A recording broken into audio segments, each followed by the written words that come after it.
Good afternoon slash morning slash evening slash daytime slash midnight. Hit the internet. Time is a myth. How's it going, everyone? Thanks for joining us and Recruiting EQ. This is episode number 68 with our featured guest, Christine Marino, or Marinho, if we want to get fancy, as we discussed earlier. Christine, thanks for being here. Yeah, thanks so much. I appreciate you having me on the show today. Yeah, it's a pleasure. It's a pleasure. Christine and I had a really awesome conversation, sort of met on LinkedIn, had an awesome conversation.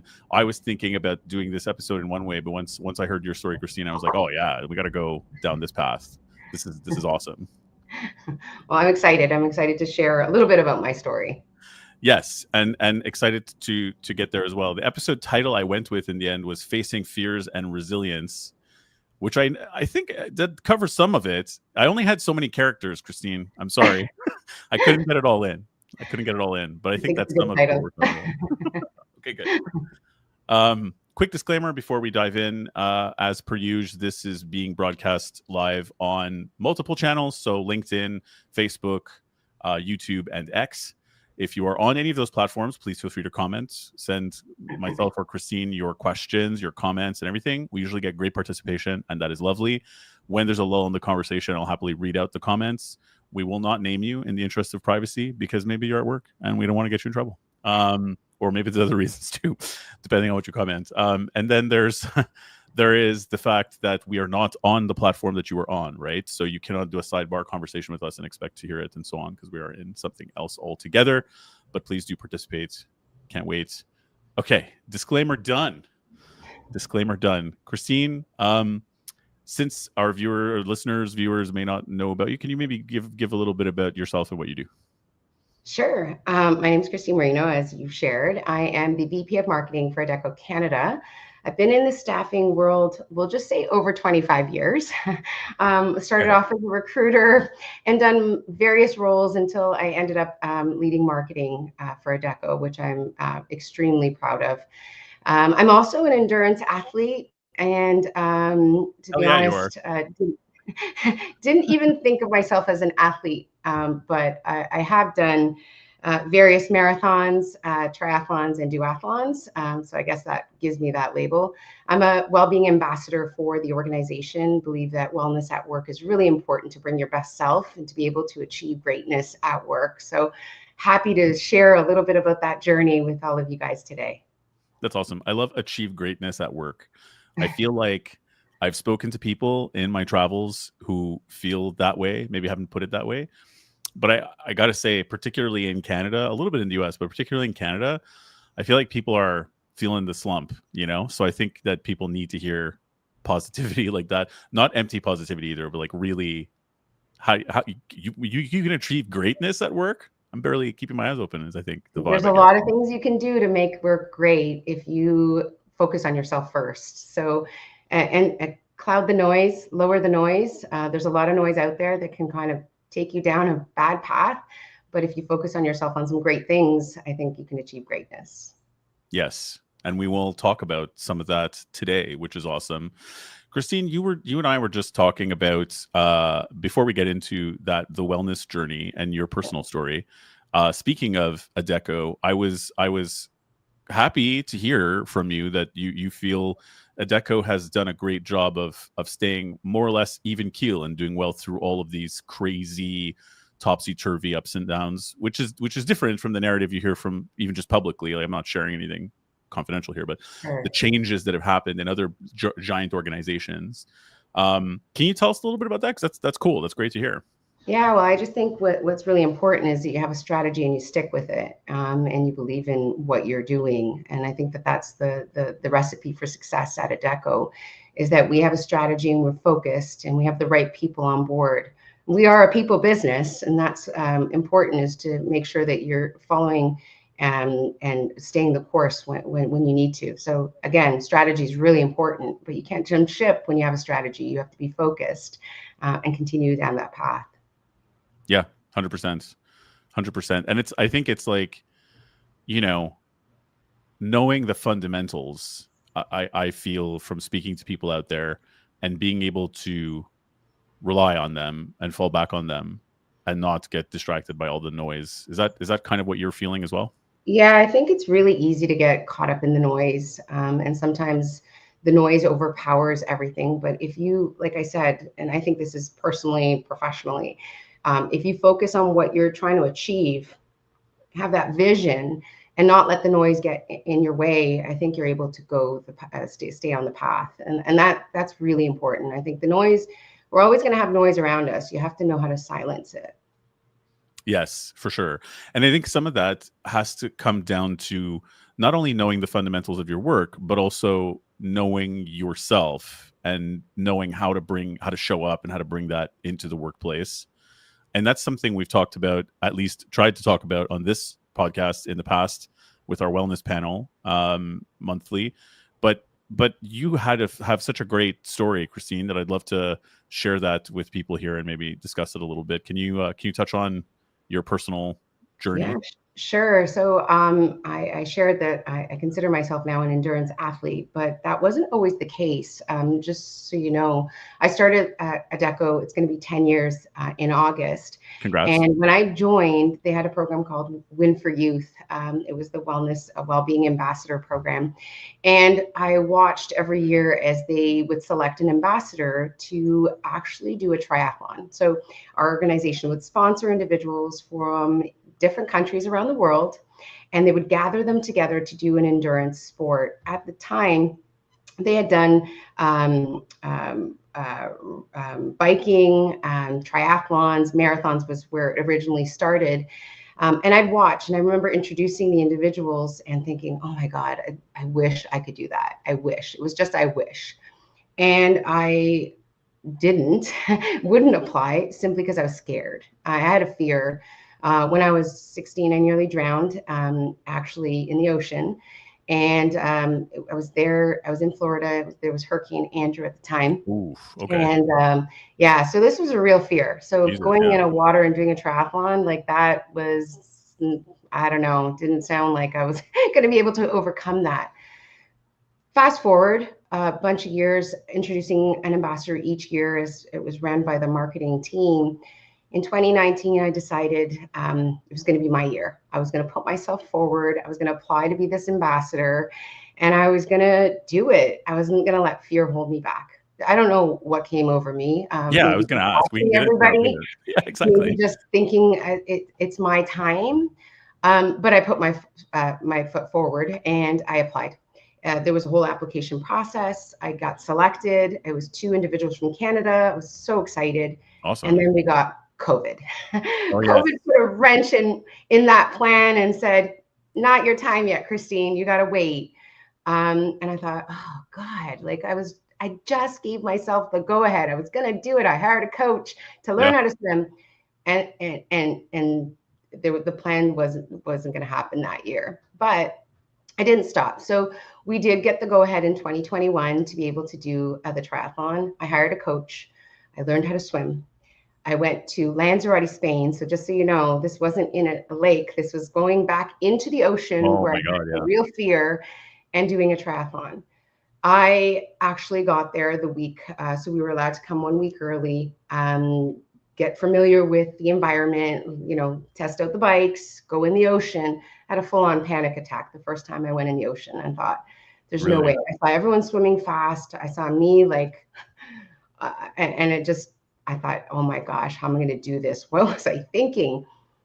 Anyways, I did it. I went in. The day of the triathlon, the water was angry. It was the worst water they ever had for a triathlon. I thought they were going to actually stop the swim. They didn't. And I'm actually really glad they didn't, because I faced my fear that day. I looked into the ocean. I don't even know how I got in there. I jumped in. I was the last person out of the water. But honestly, I felt like I had finished the whole triathlon and I felt like I won, which is the thing I needed to do, was conquer that fear. Yeah. I came out of the water and I remembered, okay, I still have a bike and a run to do. And you're not done yet. Yeah, exactly. I'm not done yet. So I hopped on the bike. I made up time. I People saw me from the group. Remember, this is other countries from Adecco and the Adecco group that were there. So they all saw. They were excited that I actually got out of the water. I think people were not sure if I'd make it. Yeah. And I made up the time on the bike, and then I did the run, and I made up some time, so I didn't finish last. Nice. And I did pretty good time, and I completed. The one thing I will say is that for the 6 years that I envisioned doing this, I actually envisioned myself crossing that finish line with a Canadian flag. And I think the thing that I realized the most is it's not just training the disciplines that you need to do in running and swimming and biking, but it's also the discipline you need with your mind. And I worked really hard to train my mind the last week before doing the triathlon, and mentally envisioning crossing that finish line, so that when I did cross that finish line, I had that finish of me holding the flag exactly how I envisioned it for all the years that I presented people with that. That's awesome. Honor. Yeah. That's amazing. I have so many questions for you about this, Christine. Before you chose to do this finally with Adecco, were you, I mean, you seem like a pretty fit and athletic person. Like, you didn't consider yourself an athlete, but were you a big runner to begin with? Or like, what was your past with athletics before you chose to take this on? Sure. So I had never done, like, I rode a bike, but like not like a road bike. So I had no experience with road bike or clipping in, clipping out, none of that. Running, I do like 30-minute run. I was not a runner. I could barely run I would run 5 kilometers. That was it. And obviously swimming, that was not the case. My background, so when I was a kid, I used to do classical ballet. So I danced. So was always active, right, but not in the sense of doing like sports, endurance sports. I would do weight training, so I would keep active in that way, but by no means did I have experience in doing any of the disciplines that I needed to do for this particular race at all. That's fascinating, because like, to hear you tell the story, it had somewhat to do with this sudden desire to want to conquer your fear of swimming. But did it hit you that you're like, holy crap, I also have to do all this running and biking too? Like, was that part of it at some point, or what was that journey like? Well, it was like, okay, the thing about triathlons is really unique is that you're not just doing one. And most people, when they sign up to do a triathlon, they're probably not good in all 3 disciplines. There's probably something that they're not familiar with or they haven't done. Right. Me, it was kind of like I had to learn it all.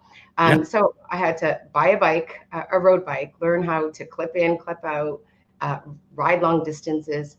They did, what beautiful thing was the Adecco group did hire, like, they provided us with coaches. So we had coaches that would set up a plan for us.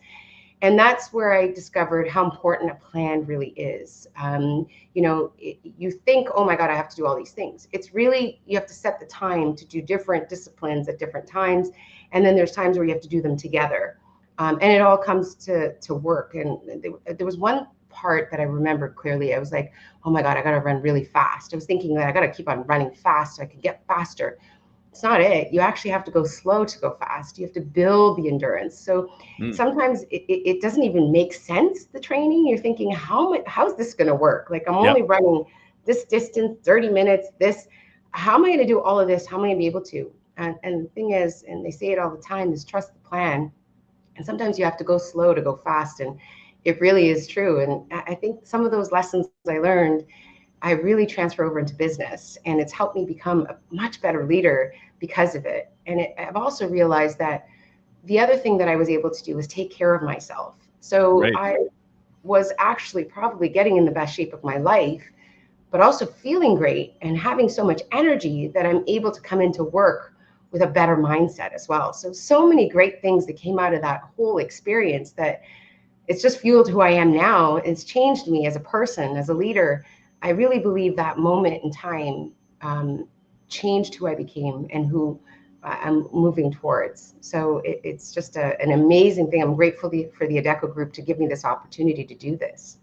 That is pretty amazing. And it's amazing that you just, one day decided to do it.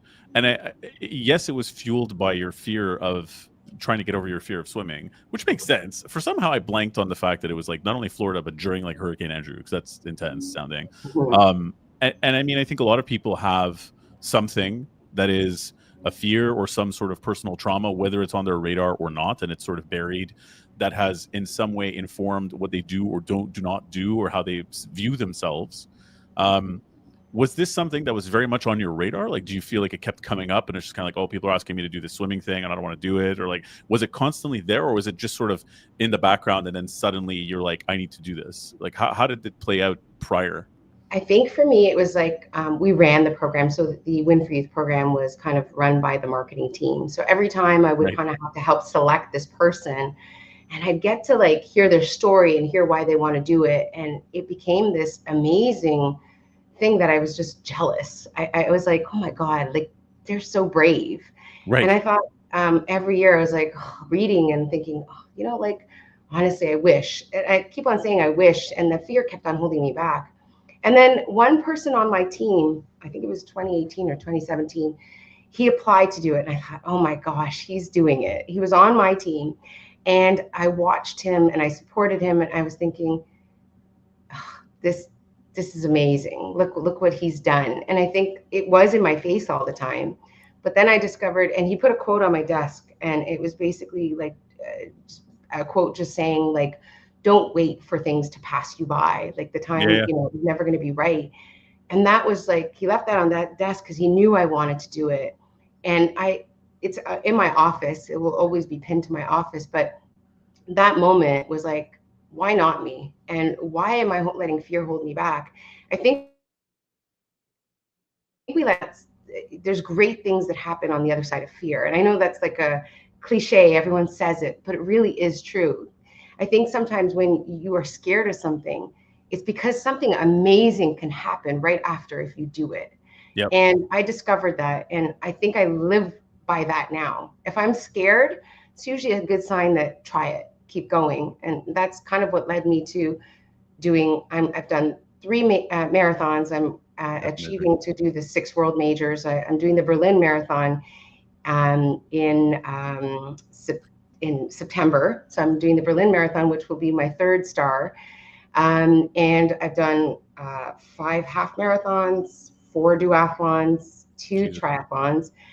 And I'm actually doing high rocks this year too. So another thing that really scared me, and I thought, hey, if it's scary, let's try it. It doesn't mean it has to be perfect. It just Yeah. means you have to try. And you never know what you're capable of until you take that step forward and try.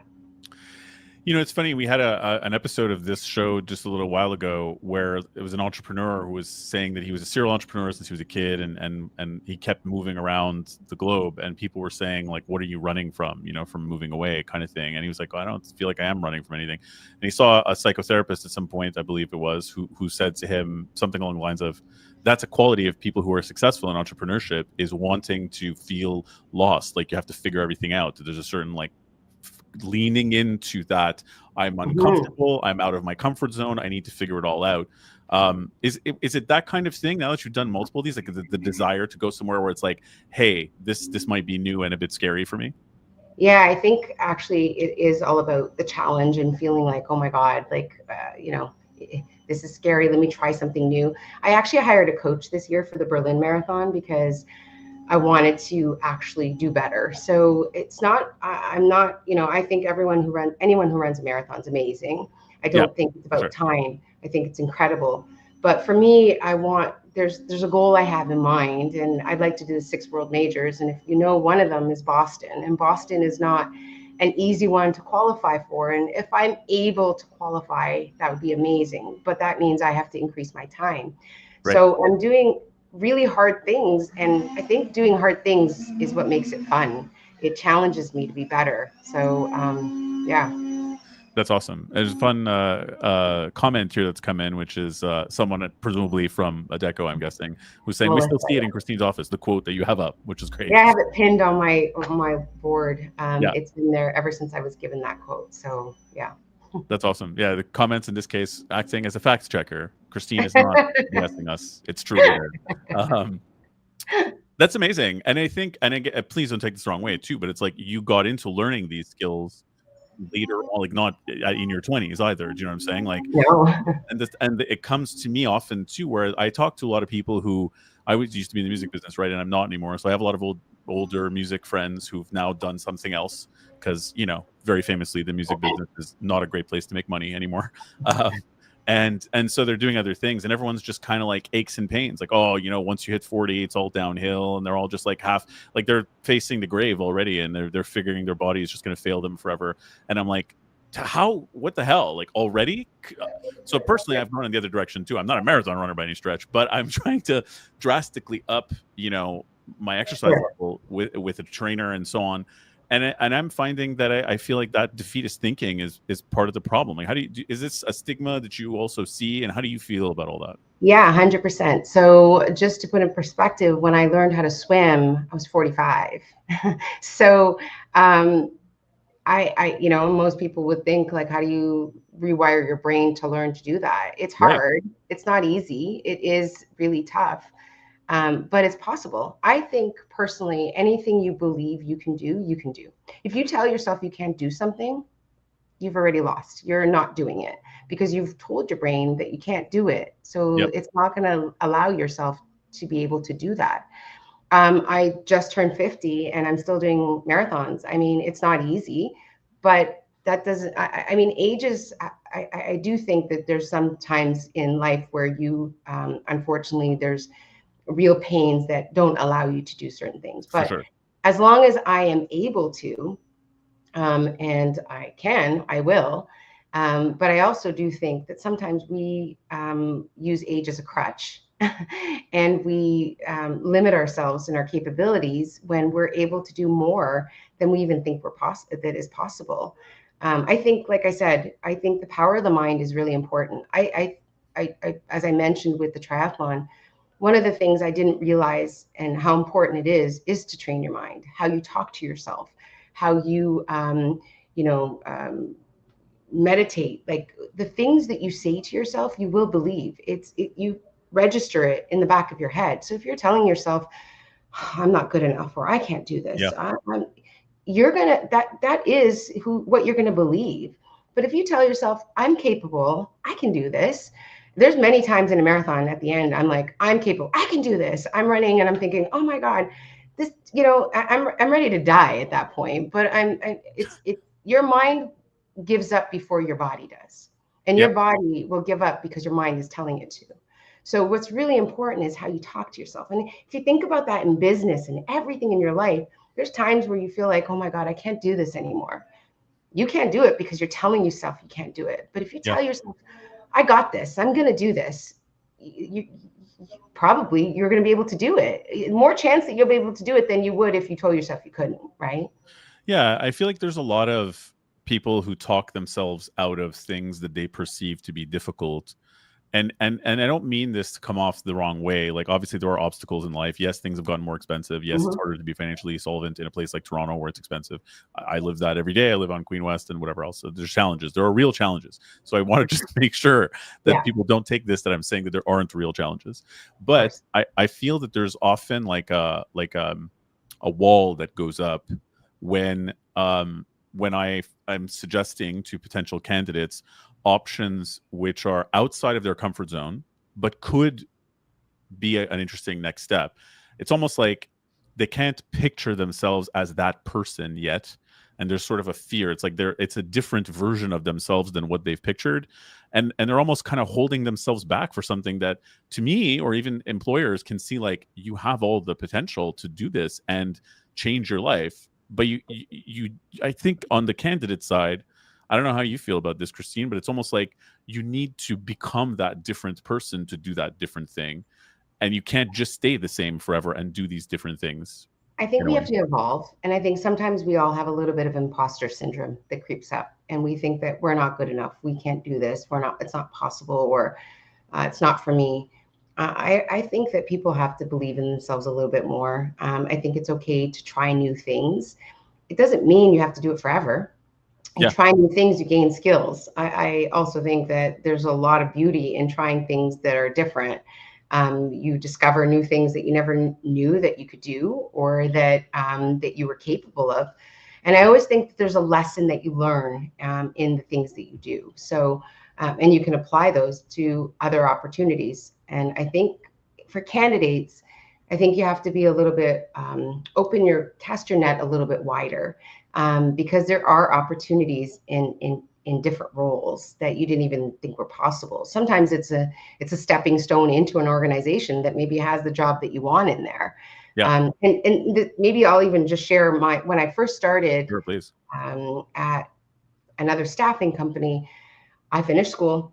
I had no idea what I wanted to do, and I walked into the office and they asked me to do filing at a staffing company, and I thought, filing? I just finished school. Why am I Why? going to a filing job? And it was like paying very little. They said, hey, but if you take this job, you'll get first dibs on the jobs that come in, and you can see if there's other opportunities that you want to do. I thought, hey, that's pretty cool. I'm not really doing anything. Let me just start. And I started and I stayed there, and I moved into different roles, and I ended up leading marketing Cool. there. And I mean, the opportunities is based on what you create. So if you go into an organization and there's something that you want to do, you also are responsible for your future and your career. So you need to maybe voice that, network with the right people, make sure that you make those connections, and show what you're capable of. Just because you start one place doesn't mean you're going to end there. You kind of dictate where the direction you want to go as well. For me, I started filing, but I didn't end there, and that wasn't where I wanted to be. It was just an opportunity for me to open up an experience and see what else was out there. And I didn't limit myself on that. So I started, and I didn't, think that I could, was better than that job. I started with an intention of seeing what else was possible. So it's all kind of perception of how you perceive things as well. For sure. And there's an interesting couple of points that have come up in what you've been describing. On the one hand, when you were doing your training, you realized the importance of having a plan and sticking to that plan and understanding how it was going to take you through the steps to get to your goals. But on the flip side, there's also knowing when to improvise or to try something that's different or to do something that's outside of your comfort zone. Is that sort of balance? Is this part of what you've gotten as a person from this journey, or? Yeah, so a plan is really important. I realize more than ever that you have to have a plan to have direction of where you're going, but a plan isn't always going to be the same. Like it's going to be fluid. It'll change. Sometimes you have to adapt the plan. There's different circumstances that happen. You could have an injury. Like if I think about marathon training, you can have an injury. Doesn't mean you're not going for the end result, but you have to adapt or change the direction for a temporary period until you can get back on that plan. Same thing in business. There's different factors that will play in, economy, what's going on in the market. Yeah. We had COVID. There's all kinds of things. You have a plan, but you're going to have to pivot sometimes, and that's okay. But you can't be scared. So realize that, a plan is a plan, but it can adjust. And it's okay to change the course of the direction you're going. And sometimes you'll still get to the end result. Maybe the end result changes a little bit too. But you have to understand that it does change. Sometimes it will change. And that's what I've learned. Honestly, I think the most important thing for me is that you still have a plan put in place to help you navigate. That's what you're using it for, to navigate you, keep you on track. Yeah. But know that there's going to be things that will come during that plan that's going to adjust things, and that's okay. It doesn't have to be perfect, right? It just means that you're adaptable. For sure.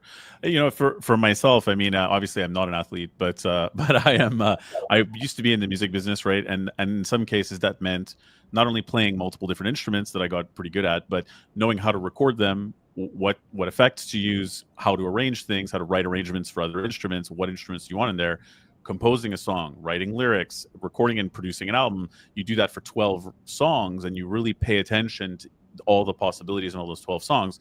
You could find yourself taking 2-3 years to make a large artistic project and really care about all the decisions, and it's a team of people and all this stuff. And it's the same kind of idea. You might go in saying, these are 12 songs we're going to record, this is how I picture them in my head.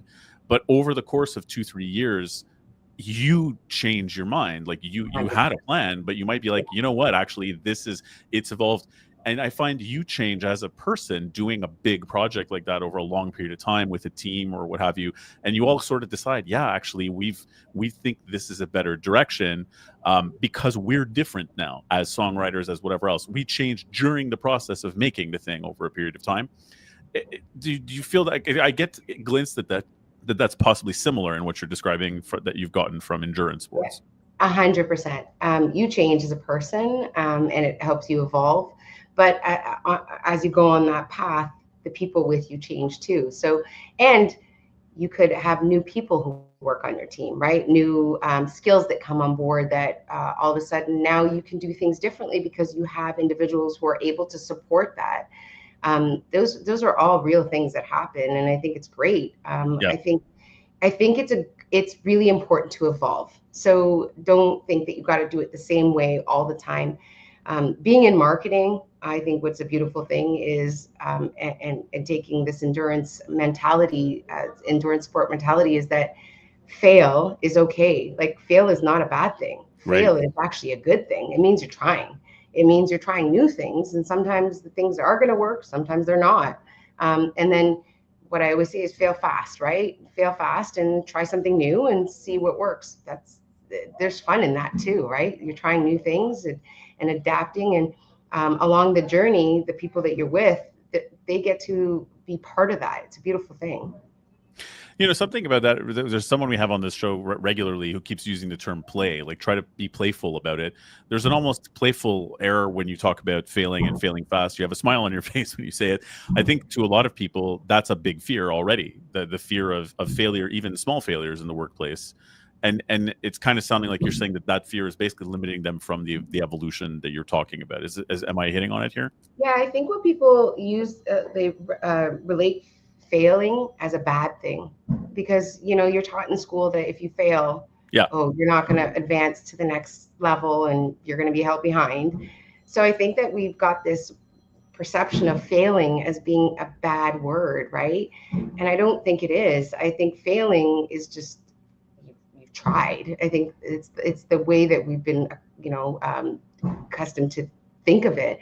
But I think failure can be a beautiful thing. It just means that you're trying new things, you're adjusting, and yeah, I bring a smile to my face because it's like, it's okay to fail. And on our team, we all know it's okay. It's not a bad thing. Let's try, and let's understand what didn't work. Let's learn the lessons.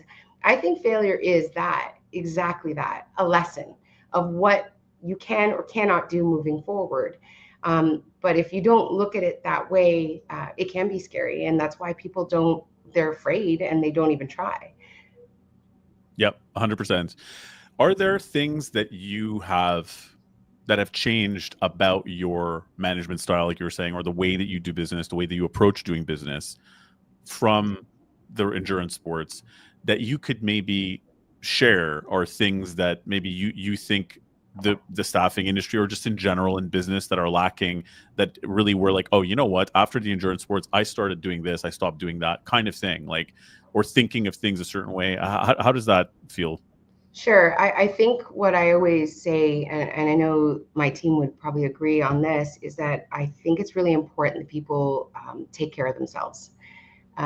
If you're not your best self at work, how can you deliver? And it's really important that people have that work-life balance, that they feel like they're able to walk away from their desk if they need to, for themselves.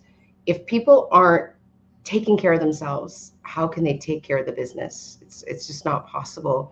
So we just need to make sure that every individual feels like they can, we're sitting at a desk all day, right? You do an office job, you're sitting at a desk.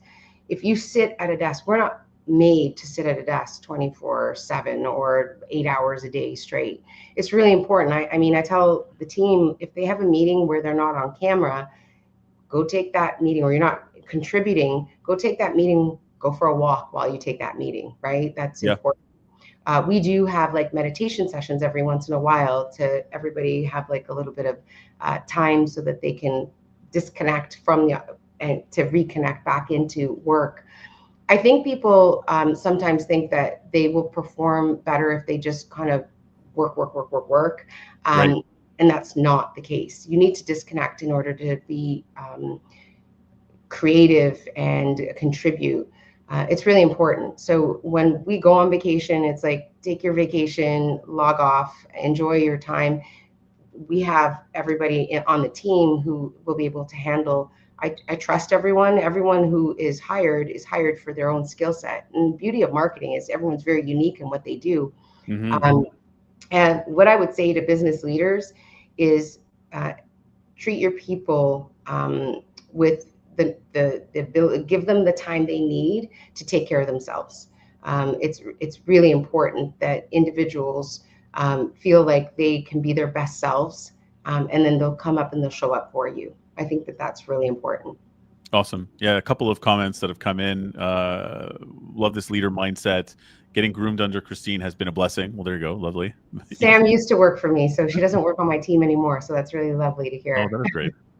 That's lovely. I can attest another comment. I can attest that to that, and it's made a great difference to work in an environment where wellness is a top priority.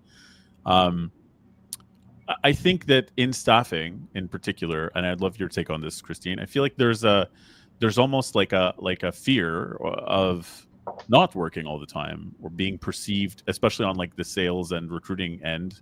If you're go go go, some of it is still in the language of how people talk about and as someone who recruits recruiters, I get to talk to a lot of hiring managers and owners. So it's various. It's not like everybody is this way at all anymore, just to be clear. But there is still this hint of like, you need to be hardcore, you need to have grit, you need to, like, the language is almost aggressive, right? Like, you need to be able to have that killer instinct, that hunter mentality. It's all very aggressive language around putting in the time and the effort necessary to be successful. And once you start being successful, I think there are some people who are achievers, there's almost a bit of a fear of resting too much and getting out of that. Like, they'll be perceived as softcore or not good enough in some way. How do you feel about all that culturally in staffing?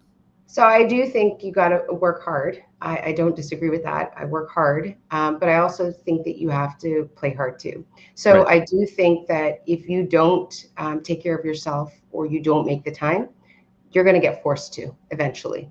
Yeah. You'll have a mental breakdown or just a breakdown in general. There's many people that will feel like that they at one point will need to take a break because they can't continue in that fashion that they have been. So I think that this is where the balance comes in. So if you do, make sure to take balance your work with what you need personally, it will help you achieve great results. There's great things that happen when you do take care of yourself. You feel better, you're more energized. Yeah. You show up to work and you're excited. I know, like, I have more energy when I come into work after going, and just to give you a sense of what I do, in the morning, I'll go to the gym 5:45 a.m. Yep. Then I'll go for my run, and then I'll show up to work. I have so much energy when I'm coming into work, and I feel good about myself, more so than if I, didn't have that routine in the morning. There was times where I was more sluggish or tired. I think that there's more good that comes than bad. I think it's important. I do understand the mentality. We have work to do, Yeah. and that we all do, right? I know that in our team, we have a lot of priorities. There's a lot of things that need to get done, but it all does get done. It doesn't mean because I'm not working 24/7 that I'm not getting what needs to be done. I actually think I'm more efficient when I'm Yeah. working on the times that I'm working. More productive for sure. I fully agree with you. I use the analogy to a friend of mine who has his own business. So he runs his own business. It's a marketing firm, actually, and not staffing related. And he's got a family and whatever else. And he's just like, at some point, like, how do you just, the buck stops here with me. I have to decide to either get things done at 2 o'clock in the morning or not, right? And it's almost like, your reward for doing good work sometimes is getting a whole bunch more work to do, right? So you're like, where does and I don't have the staff yet, and so on. So it's balancing that. And I was like, listen, man, I personally have grown to feel, from now having the luxury of basically making my own schedule for years now and working, on commission predominantly and so on, that it's like one day of me at my full capacity is worth 5 days of me half asleep. Yeah. So 100%. I will do more in that one day. Just think of it like you think about when you travel, right? What do they say when you go on the airline? When the mask Yes, for drops, sure, 100%. what, right? Air on yourself first, and then you can kind of help the people around you. Honestly, you got to do the same thing. You got to take care of yourself in order to be your best self when you do anything. When I was a few years back, when I originally started running, I was a single mom. I went through a really messy divorce. It was hard. There was times where I felt like I couldn't do half the things I could do. I think the reason why I achieved and I got to where I am is because I started to take care of myself, make sure that I would be able to show up for not only my girls, my two girls, but the people that work with me. And I have a responsibility to be able to be my best self for everybody who I'm surrounded with. And if I'm a leader and I'm not doing that, how do I expect the others to show up as well? So it's really important to lead by example and to be able to do that for the people around you. And if you are not doing it, how can you tell them to do it or expect them to feel comfortable doing it? They shouldn't feel guilty to be able to take care of themselves, to be their best selves at work as well. No, that's a good point. And again, like you raised a few points of like having to overcome fears or adversity, and then the context of rest when you're not plagued by your fears is different. I think that there's and I'm not saying people are doing this on purpose, but I think that some people feel fear or anxiety about something, they avoid it, and that avoidance is very draining, right? Yeah. It's very draining, and then Stressful. right. And so the rest that they're wanting is not restful in a way that makes you stronger, that makes you heal, that makes you whatever, because again, it's based in avoidance, right? As opposed to if you're facing things head on, you can rest properly and come back feeling refreshed, like you're saying, being more energetic, adding more things to your plate. Like I recently in the past couple of years also started getting up super early and working out at home, you know what I mean, every day, and it's adding something and getting up earlier, but I feel like I have more energy and whatever. You talked to me 10 years ago, I would have been like, are you nuts? I need more sleep. I can't add anything else. But that was the mistake, right? The mistake was thinking that I needed less and not more healthy things and not facing more difficult things. It's funny because you bring up that point, and a lot of people ask, how do you have time to do all of this stuff, right? Honestly, everyone has different things in their lives. Don't get me wrong. I've been through a lot of challenges as well personally, but I do believe that you book the time of things that are important to you and you do them when they're important for you. So what I piece of advice I'd give is you are important. So make sure that you book the time for yourself so that you take care of yourself so that you can be around to do all the things you love for a lot longer, right? 100%. I'm going to go to so many comments of love for you, Christine. You've obviously made an impact. Christine's leadership is so inspiring, and for almost 5 years, I've had the pleasure of learning from her. Way to go! Clappy hands. And then Christine doesn't just talk the talk; she walks the walk, and she encourages her team to do the same. Also, clappy hands. So it's working. All the stuff you're talking about is clearly inspiring the people that you mentor and train and manage. So good for you. Thank you. So nice. You're welcome. You were mentioning too about like making time for yourself and so on. I think that there's also like a lot of misguided time off. And I will say from just my own terrible decisions in the past, I'm from Montreal. It was very much a culture of not working all the time, but not necessarily always for the right reasons. Being in sales, even in tech sales and whatever else, what do?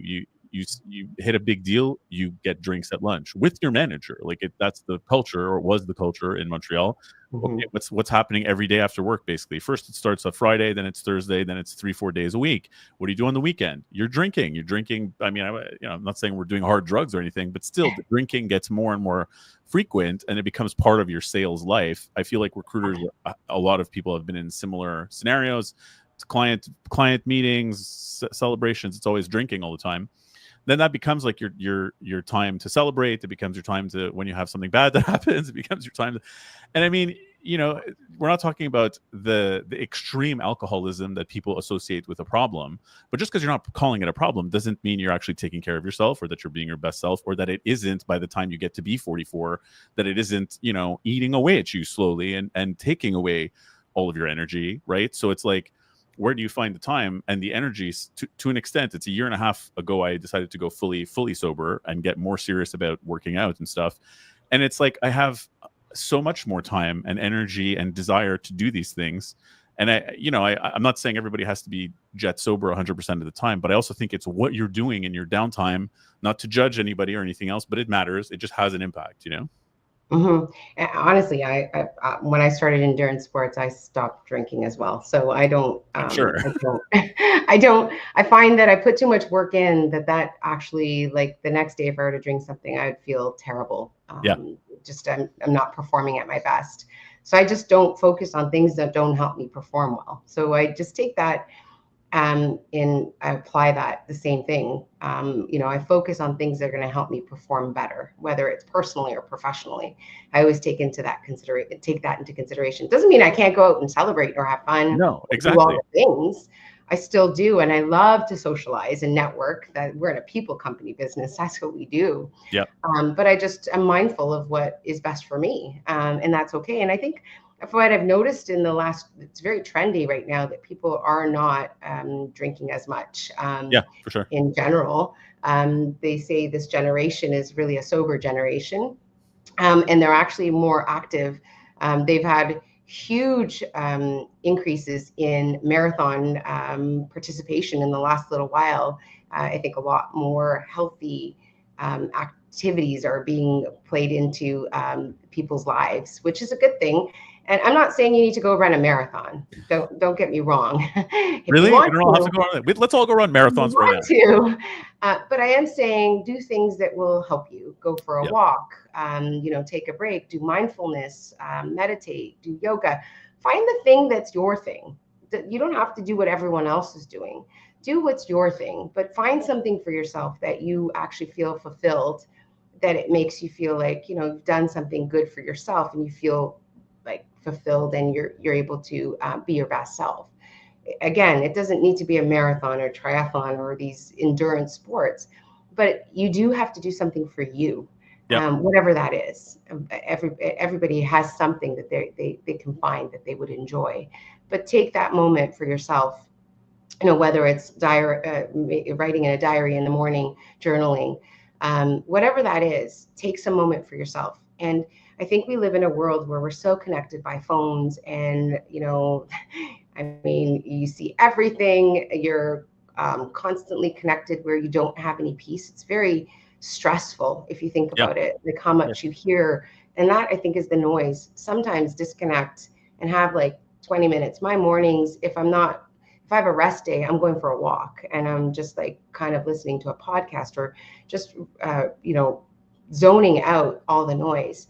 That's how I start my day, because I don't want to have the noise start my day. I think it's really important people to find that thing, whatever that is for you. Yep. Couldn't agree more. I got personally back into reading physical books instead of reading on my Kobo, just like in the quiet every once in a while, right? For like, a little bit every day. In addition to meditating. I mean, I can't sing the praises of meditation enough. I wasted 30 plus years of my life thinking it was cheesy, hippy dippy stuff that was like being very cynical, basically, and too cool for school, and thinking that it was like lame and whatever. But you can really find whatever, you can tailor it to whatever your personality is. Just the point is that, for me, it was a bunch of my heroes in film and in music were all talking about meditation and so on, that I was like, finally, okay, let me give this a try. And it's like, what have I been doing for all these years, being too cool for school and not giving this a whirl and finding my own way to do it, right? I think there's a lot of those personal barriers that we put up sometimes. Yeah, it's amazing. I think meditation is actually very powerful. Even it doesn't have to be like, everyone thinks meditation, you got to be there 20 minutes, you got to do a certain way. There's no rules around it. The meditation is how you want to meditate. It could be 5 minutes. Could be, like you're in a meeting, it's very stressful. You just need 5 minutes to yourself, just breathing, take a breath in, listen to some calming music.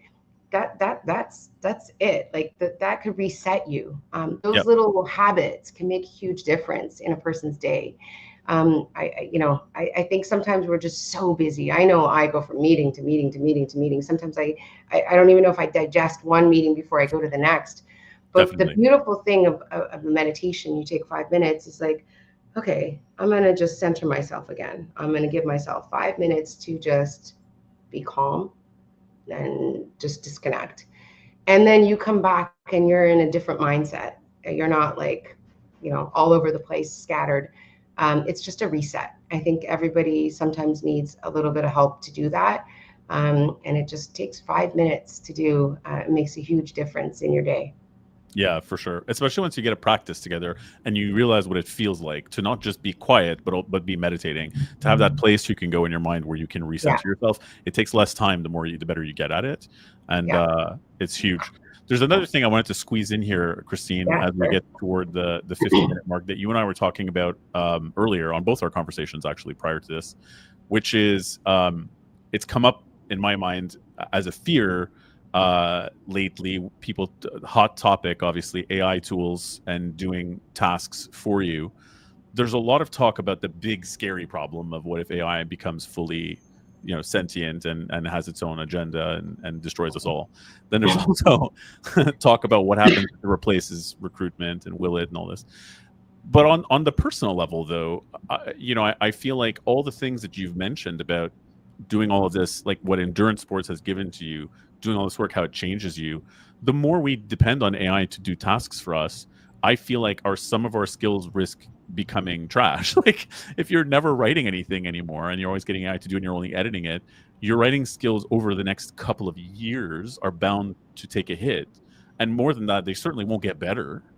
Um, so, how do you feel about this in terms of everything you've brought up today? So I think you have to use, just like if you think of like when you work out, if you don't use your muscles, they're not going to grow, right? It just doesn't happen. Yeah. So it's the same thing. I mean, AI is a tool, Yeah. right? Use it as a tool. Don't use it to replace everything. Use it to enhance. I don't think it replaces everything. I think you still need the human part of it, but don't let it take over everything either. It's very easy to just be dependent on AI, and then you just don't use those skills anymore. And that's a shame because you've built all these skills that you've earned, and to let it go away is, like I said, a shame. It's important to continue to use the skills that you have, leverage AI to make it better, but be careful it doesn't take over everything you do. Yeah. And I think AI can be scary for people. Everybody, I think if we think about Y2K, it was scary when we got the internet. It was Exactly. scary That's a when good we point. got, oh my God, when I started, we didn't have computers. Yeah, We had for like sure. dummy terminals when I was doing recruiting back in the day. Like there's so many things that come into the world that scares us. But again, there's going to be more that's going to come and scare us. This isn't going to be the end. There's always going to be something new that comes in. I just think that you just have to be cautious and not let it overtake everything. Continue to use the skills that you have, build on the skills, leverage new skills, leverage AI and see how it can make your job better. Yeah. But don't allow it to just be the only thing you do. And make sure you continue to build your skills that you have and that you've built over the years.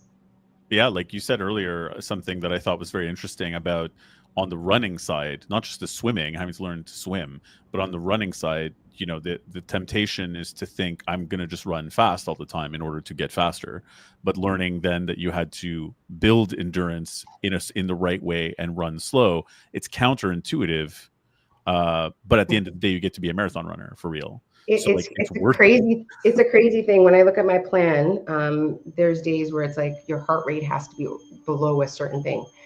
I think it's like under 140, 45. And when I think about that, I'm like, oh my God, but I'm running so slow. If I'm actually like Yeah, yeah. trying to get my heart rate at that, I'm like running like the slowest pace ever. How am I going to end up doing this marathon and the fastest I want? But it is that you need to build that endurance. And in order to build that endurance, your body has to be able to do the distance for a long period of time. And you build in speed work throughout different parts of your plan that helps you. So, yeah, you got to continue to do things, slow down, and trust the process. For sure. I had likened it even to, in music, when I was teaching at some point people to play. Guitarists always want to play fast. They start fast and they want to play faster. But as the teacher, I could see like, well, here's where you're late there. Here's where you're stumbling here. You're never going to actually get the proper foundation to be a competent and effective and good fast player. You've tapped out already, right? So you try to make them play slow. I try to make them play like one chord, and I'm like, your job now is to play this one chord but make it interesting, right? You have to focus on it, and if you can do that, then we'll move on from there. And I lost students there too. I lost it because they only want to play fast. They think this guy's crazy, he's making me play such boring stuff, because it is boring. But I believe that if you go through that and you can figure that stuff out and how it feels to express yourself when you're not dizzying yourself with all the noise of a bunch of notes, it changes you and how you express yourself, right? Like we've been saying. And that's my fear with AI tools, is that people are trying to only to limit everything that is grunt work and only focus on money making activities, like, pre-qualified conversations. And I'm not saying that isn't good business in terms of just trying to make money, but I do worry that if I only did that, I wouldn't grow. I may not evolve. I may actually lose Right. some of my skills over the next Yeah. couple of years, and I don't get to be that amazing player at the end of it. You know what I mean?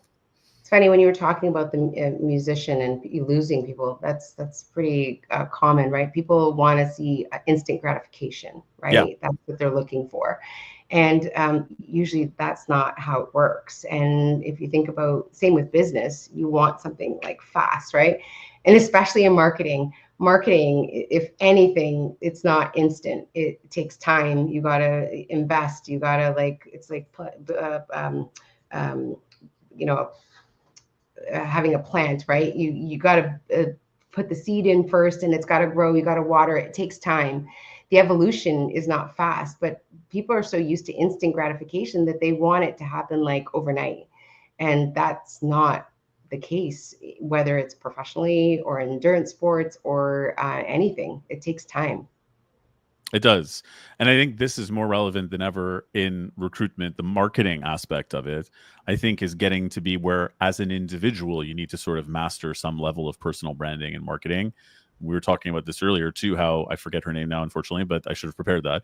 But the the head of LinkedIn marketing or whatever has this post that was going around just this week, sort of officially saying, hey, LinkedIn is no longer a platform for just posting job postings and resumes and all that stuff. It's about video, it's about personal and professional storytelling. How are you feeling about that? Like, you're maybe obviously ahead of the curve on this because of your personal journey and how that's affected your marketing. What would you say out there to people in recruitment who are maybe just having to think about this for the first time? I think we just need to remember that we are a human business. We're a people business. When I used to recruit, I used to deal with people, and I was so excited when I would get to talk to them. I get to actually meet them.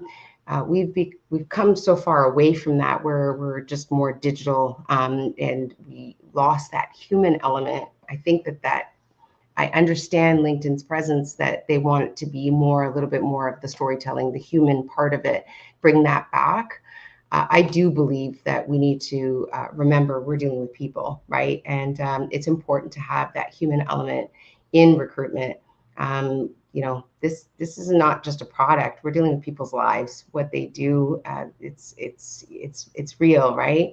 And I think that is always kind of what we've done in our marketing team, is found it's really important to storytell, showcase the people, the lives that we're touching, the difference we make in this world. And I think it's important to add that back, the human element, continue to be a people first company business, right? 100%. And this is why you're on a podcast called Recruiting EQ, the emotional element of it, right? The human element. You're certainly preaching to the choir here, and I appreciate it. And I hope that that trend catches on of going Same. back to those. Well, thank you so much, Christine. It's a pleasure having you here and sharing your story with everybody, and having your hundreds of fans say how great you are. I appreciate that as well, and agree. Thank you so much. And thank you for having me. It's been a pleasure being part of this. Yeah, it's my pleasure. So thanks for joining us, everybody who has joined us live. If you are watching this pre-recorded, remember you can always listen to Recruiting EQ anywhere you get your podcasts, Spotify, Apple Music, all that stuff. If perchance you go to a place that you usually get your podcasts and this is not there, I want to hear about that because it should be there. So message me directly and we will make sure you get it. Thanks all and see you next Wednesday.